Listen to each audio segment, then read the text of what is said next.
Hello, my name is Andrew Weber. I'm here to present my app, PocketBudget, in the MVP form. PocketBudget is a personal finance and budgeting app. First, a bit about myself. I am originally from Madison, but I am a senior at Marquette University. I am a major in information systems with a minor in computer science. I am very into the cross between finance and technology, known as fintech. And as you can see on the photo from the right, my whole family is actually Madison fans. That's a photo within the Kohl's Center, which is Madison's basketball college stadium.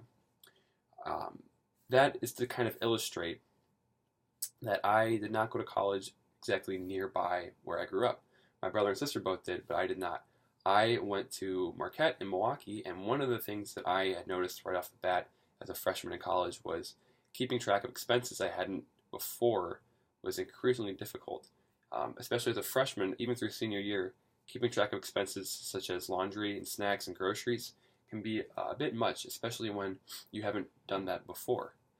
And so, what I wanted to accomplish with PocketBudget was to make a personal finance budgeting app to kind of get at some of these shortcomings of being an adult on your own. The second thing I really wanted to do was pitch this app to young adults to encourage fiscal responsibility and savings. I really wanted to help students take their money and stretch it out over the course of a whole semester because there are students who don't continue to have income throughout the school year. They work in the summer or during breaks. And so for me, it's really important to try and help these students get the most out of their money. Last but not least, one of the most important things is to make sure this app is easy to use so it does get used. Very important because even the best functioning and looking app might not ever get used if it really just isn't intuitive and easy. To highlight this, I've written on a few user stories. As a recent college graduate, I want to be able to track my spending against my income so I can stay financially independent. This is to help a recent graduate from overspending.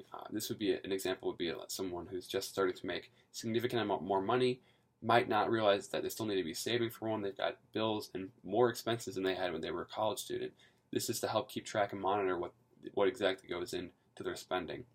As a user, I want to be able to add both expenses and additional income so that I have an accurate representation of my money. By that, students are really commonly gifted in monetary gifts because they know students are going to need it. This could be, I guess in the form of a gift card, but one of the things is getting 20 bucks here and there versus getting a few $100s for Christmas or for a birthday present. You want to be able to represent that within the app so you do know how much you really are spending. If you're getting $500 for your birthday and you're putting that against the savings amount that you have in the app, then you're actually not getting an accurate representation of how much money you have. So with that, let's get into the demo. On the right of my screen, you can see my phone is hooked up. PocketBudget is the app in the top left. On the left is the Firebase real-time database, where all the components that go into the app are stored. Let's open up PocketBudget. Here's the login screen. The first thing I want to show you is one of the best features that I think, in my opinion, and this really kind of highlights that ease of use. Google Sign-In is going to allow you to connect through your Gmail account or your Google account through the app, so you don't actually need to go out there and register and remember another password. It'll be the same email that you use for Google every day. Once that's signed in, very simple, we're at the dashboard screen where you can see how much money I have left to spend today and what I went and spent money on. For instance, Noodles & Company, $8.86. I only make the purchase once. I don't go there every week. I wish I should. But you also can see in electric bills. On the second tab, you've got Add Expense, where you can add expenses, credits, this is additional income, and then My Income. Now, this is my personal view, but I'm going to take you through what it would look like if you were to actually register within the app.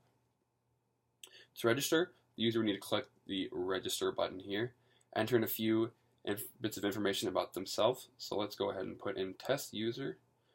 Another one thing I like to highlight is that the fields for emails within the app are all the email fields. So the app symbol's right there and easy to use. That's just to help get people into the app even faster.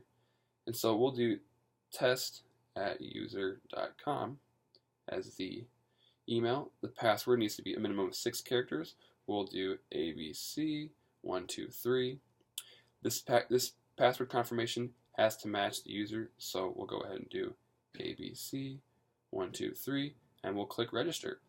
That is going to create a user within the real-time database. We can head to authentication, and we see we've got test@user.com created today, the 15th of December 2017. Here you can see their unique ID, LJLY. That'll come in handy when understanding what's going on within the database. As you can see, they have no entries as of now because there's $0 to spend today, no expenses, no credits, and no income. So the first thing I would recommend doing is heading over to this tab, this income tab here, and adding in some information about yourself.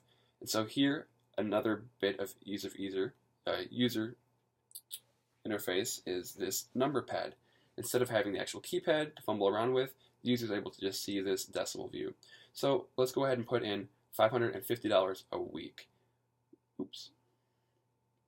One of the benefits of being able to select the frequency of your income is that if you are making an hourly wage, you can enter that in, weekly or yearly.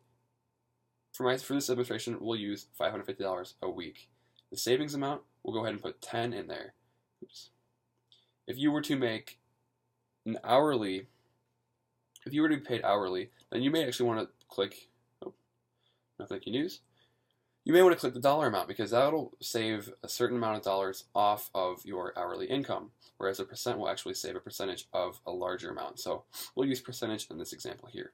When I click save, you'll notice that both of the income and the savings amounts have just converted to decimals, 0.0.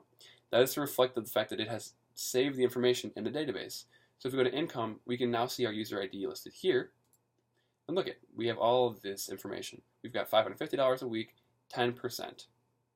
Great. So now that we have that, we can go back to our dashboard and see, wow, we're rich, $70.52 to spend today. Let's go ahead and add some expenses. As you can see, nothing is listed here in either one of these expenses, so we'll click the Add Expense button. We'll add something simple like snacks for finals. Who wants to study hungry? So we'll go ahead and put in that cost us $15.14. We make that purchase once a semester, but the best way to measure that would be a one-time purchase. We'll put that under groceries and we'll add the expense. As you can see, our daily spending amount has just been deducted by $15.14, and now we can actually see this expense here. If you want to get a better detailed view of it, we're able to click Snacks for Finals and see that it's a grocery expense that we bought one time today for $15.14. Now, let's say maybe that isn't actually an accurate purchase. We typed it in wrong, fat fingered it, whatever you'd like to say. We can go ahead and remove that purchase there. Our spending amount is going to go back up, and we can add something in again. This time we'll put in Chipotle. Chipotle is pretty expensive. Let's pay $10, $15 for a burrito. Again, that's a one-time purchase under restaurant, and we'll add it in there. Now it's been deducted by $10.15. One of the other things that's really great for users is to be able to add a reoccurring expense, such as monthly, yearly, or weekly. So a good example of this is electric bills. Let's say it's probably roughly about $23.29 a month.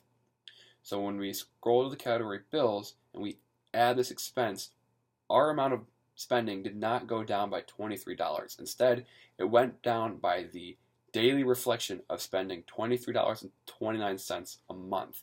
That is to really help the user understand that is not a once a day, once a month purchase that's spread out throughout the month and throughout the year.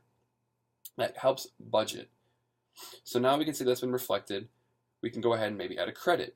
Let's say I'll be graduating soon, so we'll put in a graduation gift. And let's say my parents are very generous and they're going to give me $500 for graduating college. I'll go ahead and add that expense in there. As you can see, this graduation gift has been added. You can click it and view more information about it.